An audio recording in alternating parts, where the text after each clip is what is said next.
After all, if a girl wears a dazzling necklace worth a fortune, should it make a man want to kiss her or kill her?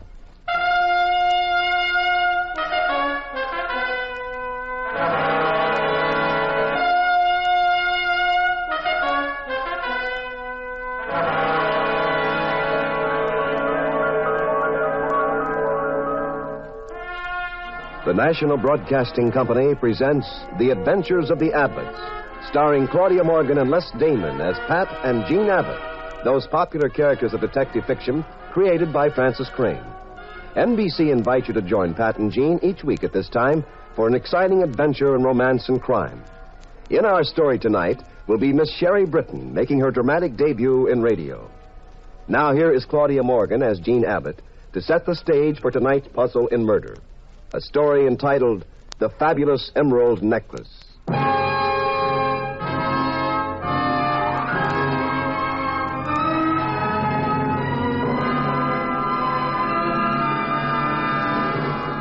The necklace was a breathtaking collection of precious stones. It belonged to Mrs. Dexter Blake, a curious young woman without any social background who'd somehow managed to marry the heir to the Blake fortune. Late one night, she and her husband had left the Stardust Club and were strolling to their Park Avenue townhouse, which was just around the corner from the club. Really, Kathy, I don't think you behaved very well at the club. Oh, will you stop picking on me, Dexter? Don't be so prissy.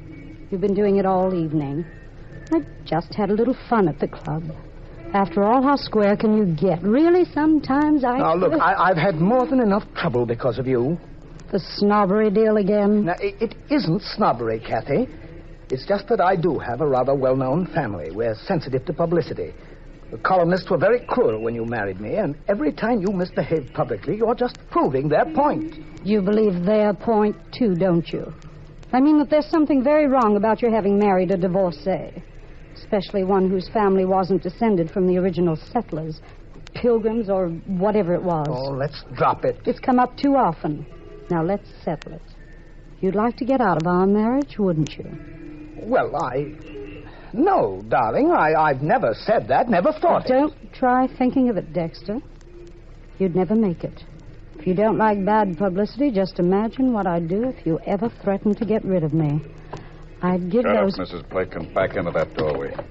What? Who are you? What's the idea? Get away from her. I said for you two to get off the straight end of that doorway. I've got a .38 here, and I'll empty it into both of you. Why, of all the... Go on. Into the doorway. That's it. Now I'll take that necklace of yours, Mrs. Blake. Cheap hoodlum. You think you can get away with this just because you're waving that gun? Why, That's it, Mrs. Blake. I'll take the necklace. Thank you. You give me that necklace? Take your hands off me. Police! Police! I told you not to do that. I told you. Come back here, you. Oh, Dexter. Dexter, he's dead. He's dead.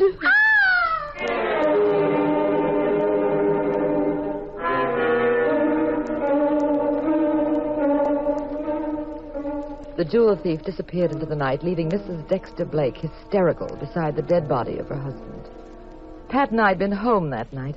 All we knew about Kathy Blake was what we'd read in the gossip columns. But the next morning, Pat had been invited to the Sterling Insurance Company. He was in the office of a company executive, Frank Tracy.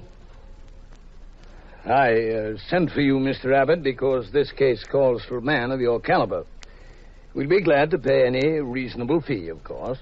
Is this a reasonable case, Mr. Tracy? Well, frankly, it's rather difficult.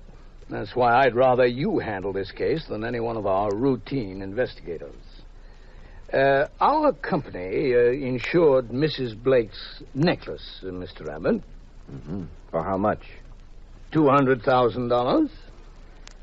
Can Mrs. Blake describe the man who attacked him? Well, she's quite vague about it, but something very fascinating came to me in the mail this morning. Oh, what is it? A note from the killer. May I see it? Mm-hmm. You'll notice, of course, that it's been written very much like a ransom note in a kidnapping. No use of pens, pencils, or typewriter. The letters look as though they've been cut out of newspapers and pasted together. Yes, they do. He makes what he believes is a business offer. As you see, he wants $50,000. For that sum, he'll leave the necklace where our company can find it. We return it to Mrs. Blake and save $150,000. Yes, very wise, too. The thief knows he'd have a difficult time disposing of the pieces through a fence. It's identified too easily. Exactly. I see he doesn't mention how he proposes to have you give him the cash. I suppose he'll get in touch with you later. Exactly. Now, couldn't we trap him by promising to pay off at a certain place and at a certain time? I doubt it. Nobody would try a swindle like this without planning it very carefully. Well, then what do we do? I'd like to talk to the dead man's wife. All right. I'll arrange for you to meet Mrs. Blake. Oh, and you'd better have your guard up. She's very beautiful and very clever. I think of her as a kind of Lucrezia Borgia. Oh, really? Yes, especially for one reason. And what's that? Lucrezia murdered her husband.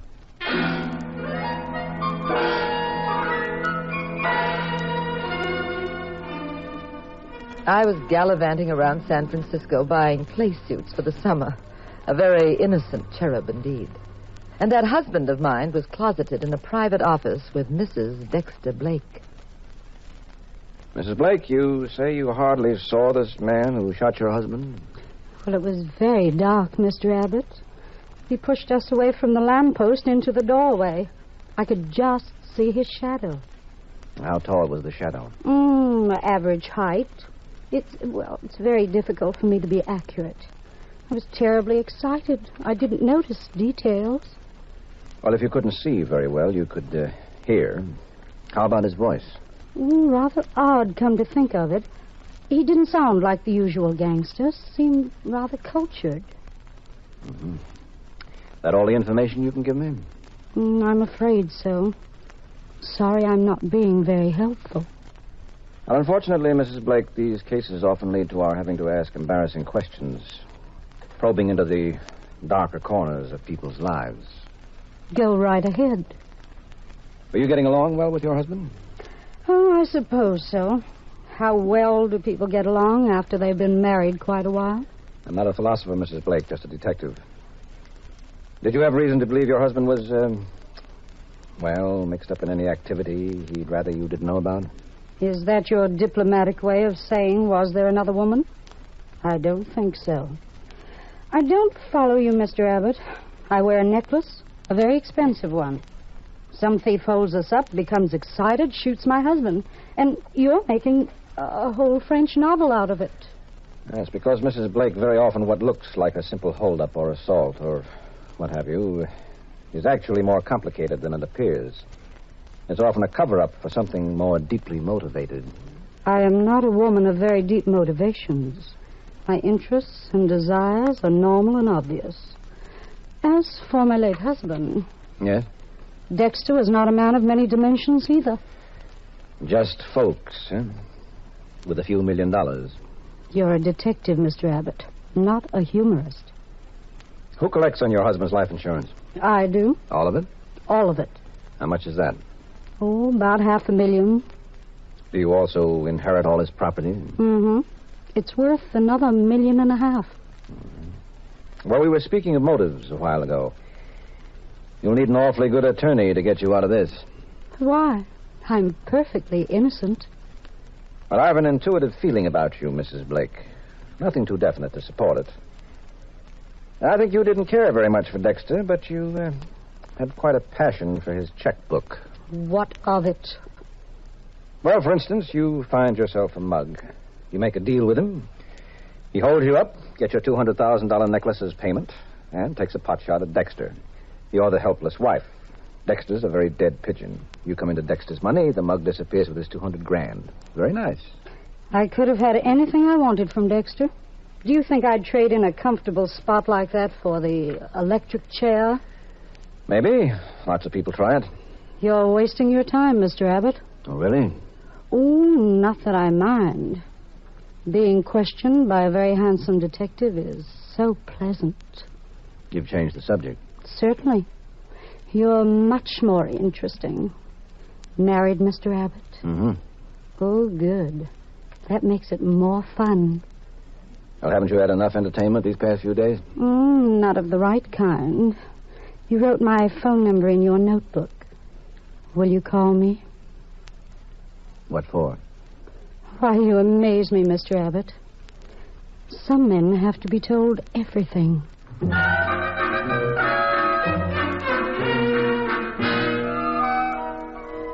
That night at home, Pat told me about the case. Only because he had to, as I found out soon enough.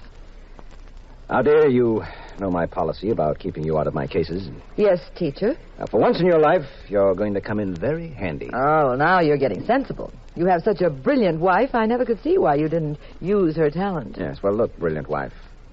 There's a way to get at this guy who likes emeralds and target practice with millionaires. Well, how do you do it? With a decoy duck. That me? Mm-hmm. Well, what do I do? We buy you a necklace. Oh, this gets better all the time. We buy you a cheap necklace. You and Jack Benny, huh? We get our friend Nick Scudder to put a line in his column about the gal who's always at the Stardust Club wearing a sensational necklace. That ought to start our boyfriend, who likes sparklers, chasing around after you. Now, he'd try to pick you up at the club. But I'm hard to get, huh? No, easy, very easy. This wouldn't be typecasting, would it? Now, to get the jewels you'll be wearing, he'll have to get you alone. So he'll probably ask you to his place. You'll both go outside and get a cab. Pat Abbott, do you mean to say you're actually suggesting that I go to a nightclub, make a pitch at a killer, and then take a taxi ride alone with him? Well, it'll be a special kind of cab. What's special about it? I'll be driving it. Sounds like quite a Halloween party. Well, it might not turn out to be so jolly, dear. That's what I don't like about my little scheme. You see, somebody in this deal might what? Might decide that your throat is a good place to put old razor blades.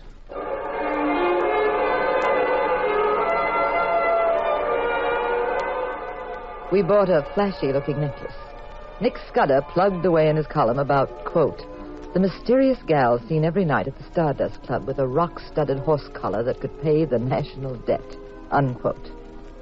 Outside the club a few nights later, Pat was at the wheel of a taxi. I was inside the club, sitting alone at the bar. A very oily-looking Joe came over to me, smiled, and, well, I knew this was our man. I fluttered my eyelids in the best Hollywood manner, and we were off to the races.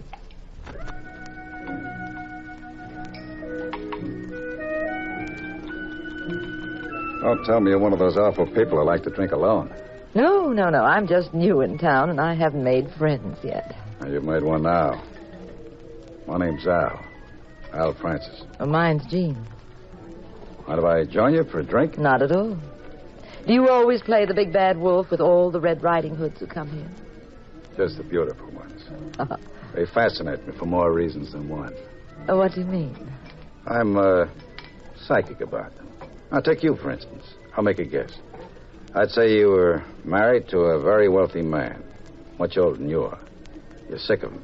You're bored. You've come here for some excitement. Go on. That much was a guess. Now I'll tell you something I'm very sure of. You're looking for excitement, Lovely. You're shopping at the right counter.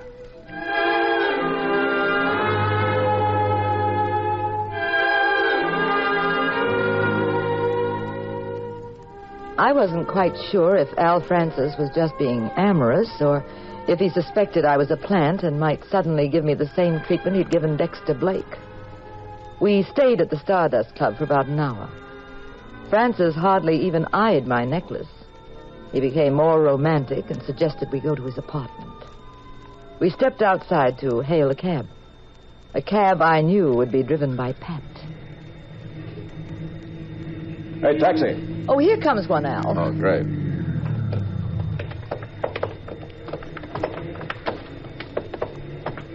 Go ahead, Jean. Step in. Where to, Doc? 1785, Bayside. Right.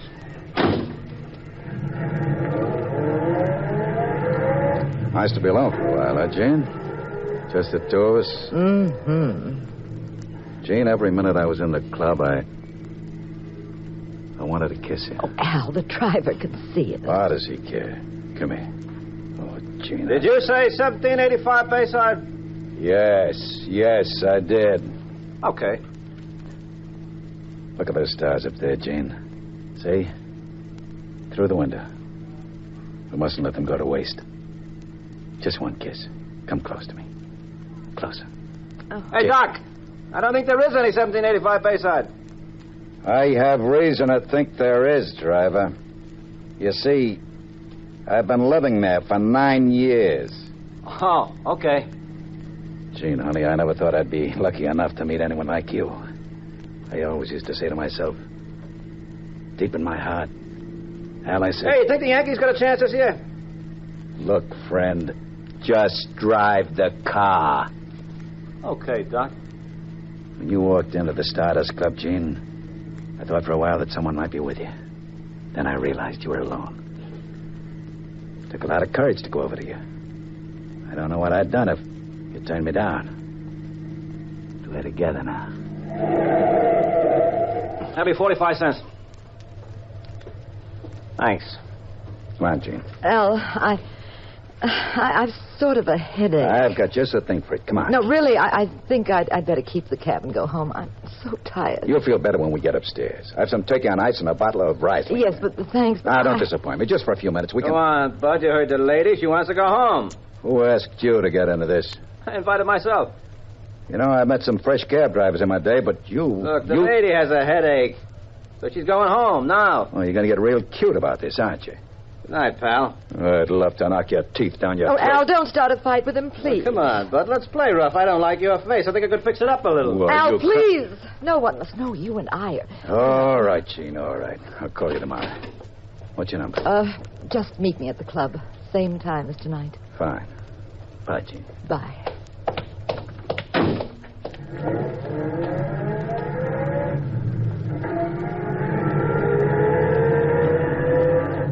You're the most wonderful cab driver I've ever had, Pat.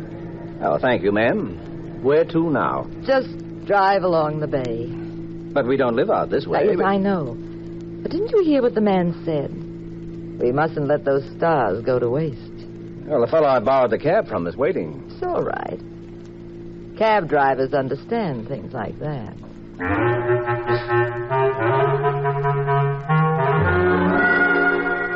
The next morning, Pat was just leaving his office. He was on his way to see Frank Tracy. Come in. Good morning, Mr. Abbott. Well, Mrs. Blake. Do you have a moment? I certainly... I've been wondering about what sort of progress you've been making.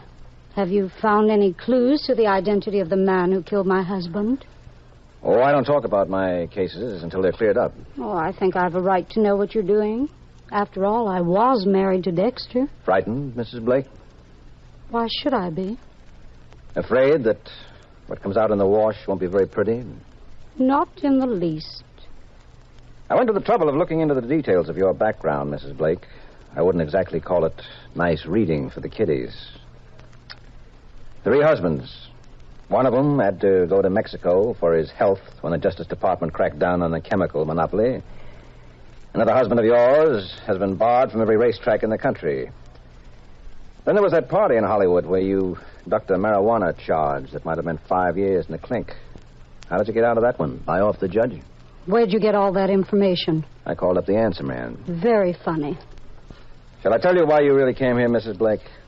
I want to know who killed my husband.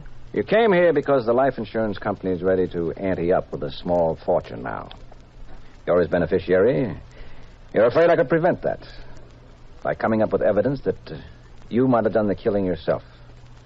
You want to make sure I'll stay out of the picture. You are going to stay out of the picture, Mr. Abbott. Well, I'll tell you the next step, too. Now comes the pearl-handled revolver in the pocketbook. When you get shot with one of those, you're just as dead as with the other kind. So help me if you stop me from collecting Dexter's life insurance. Threats are a dime a dozen to me, Mrs. Blake. They're part of my business. I collect them, like other people collect butterflies. Good afternoon, Mrs. Blake. Look, you 2-bit keyhole peeper.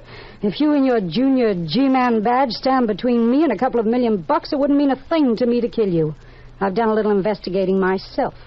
Details about your background. You're mixed up in half a dozen cases where one of the suspects might knock you off at any time. And if you're ever found dead, my friend, it'd take the police forever to figure who did it. They'd get into a jigsaw puzzle that'd have them flipping. And I don't mind telling you about it this way either, because I also found out your office isn't tapped. That's very thoughtful of you. I'll think of everything.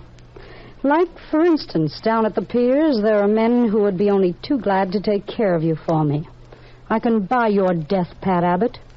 A man no one ever heard of, no connection with you, bumps you off. Disappears on a boat to heaven only knows where. I wonder if you're so upset with me because I might cost you the $2 million, or because I froze up when you made a play for me. Oh, it's the $2 million. And as for you, personally, I said good afternoon, Mrs. Blake, a long time ago. You're underestimating me, Mr. Abbott, and you may not live to regret it. Good afternoon, Mrs. Blake.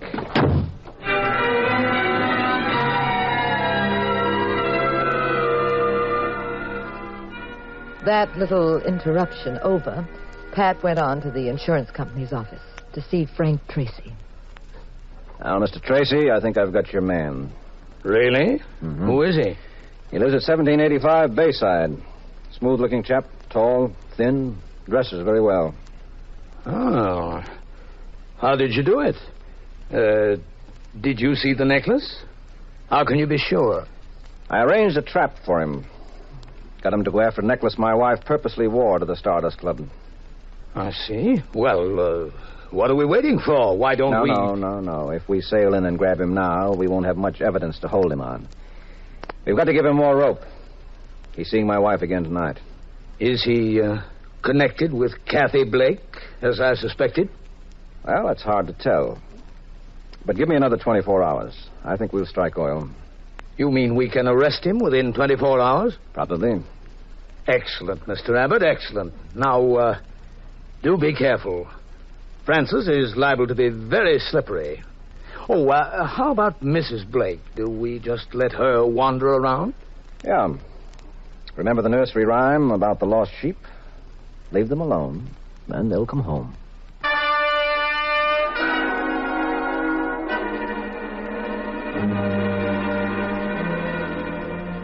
That night, I put on a very slinky evening gown. I was getting ready for another session at the club, but Pat stopped me. You're not going to the club, Jean. Oh, Pat Abbott, just because you're going to close in on Francis, you're getting the willies. You're afraid I'll be hurt. No, that's not the reason. Well, then what is it? Francis won't be at the club to see you. He's going to be late. Very late.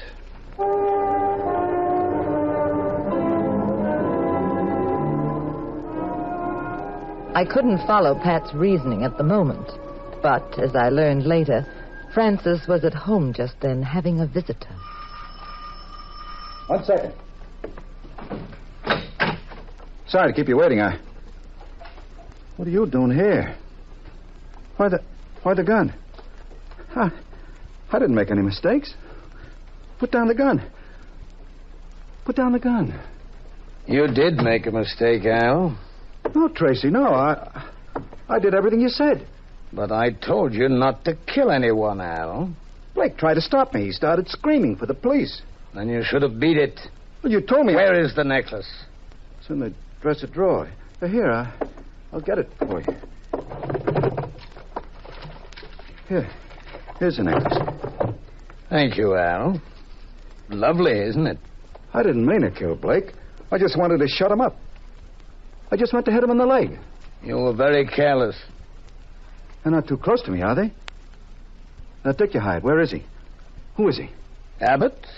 He's very close, Al. Too close for comfort. Well, what do we do? Oh, the answer is simple. Well, can you get me out of here?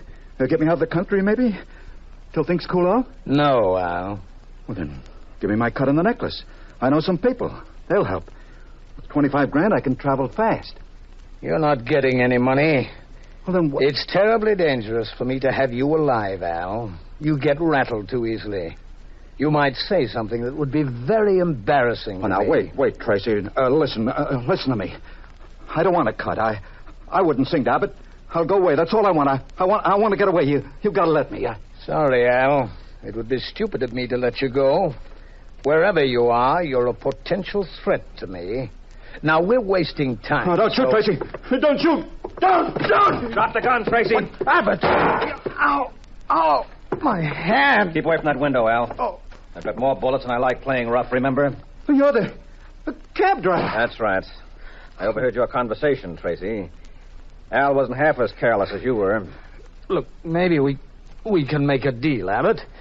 What do you say? How about a deal? Your company had a very high recovery rate on jewelry, Tracy. And you insisted on not working with the police. That seemed kind of strange. But you clinched it yourself the last time we talked. When I told you I'd found our man, you said Francis is liable to be very slippery. I'd never mentioned his name, Tracy. Look, I've got plenty of money, Abbott. Make it worth your while to forget this. I purposely told you I wasn't closing in on Al for 24 hours. I knew you'd come in here to see him. Now get up, Tracy.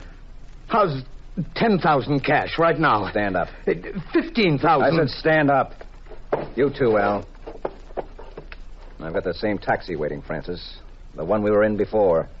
But this time we'll all have a nice, quiet, smooth ride. This time we'll have a police escort.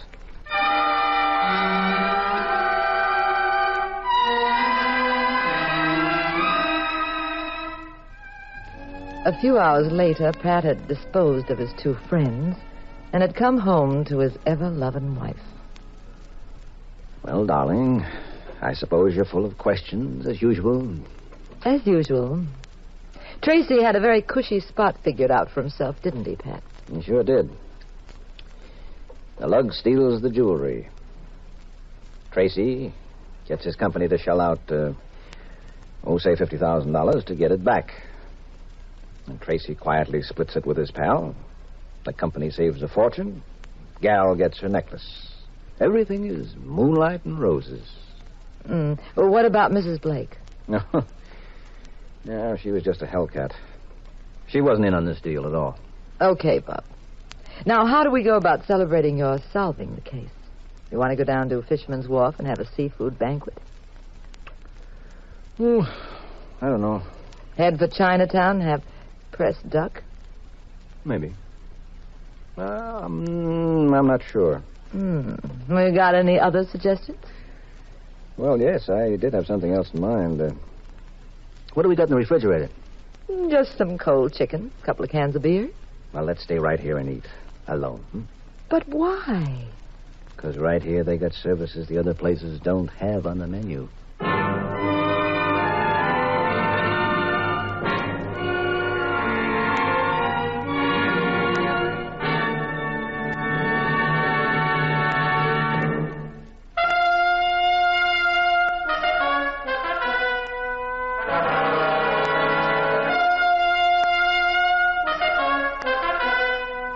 The National Broadcasting Company has presented The Adventures of the Abbotts, starring Claudia Morgan and Les Damon as those popular personalities of detective fiction, Pat and Jean Abbott, created by Francis Crane.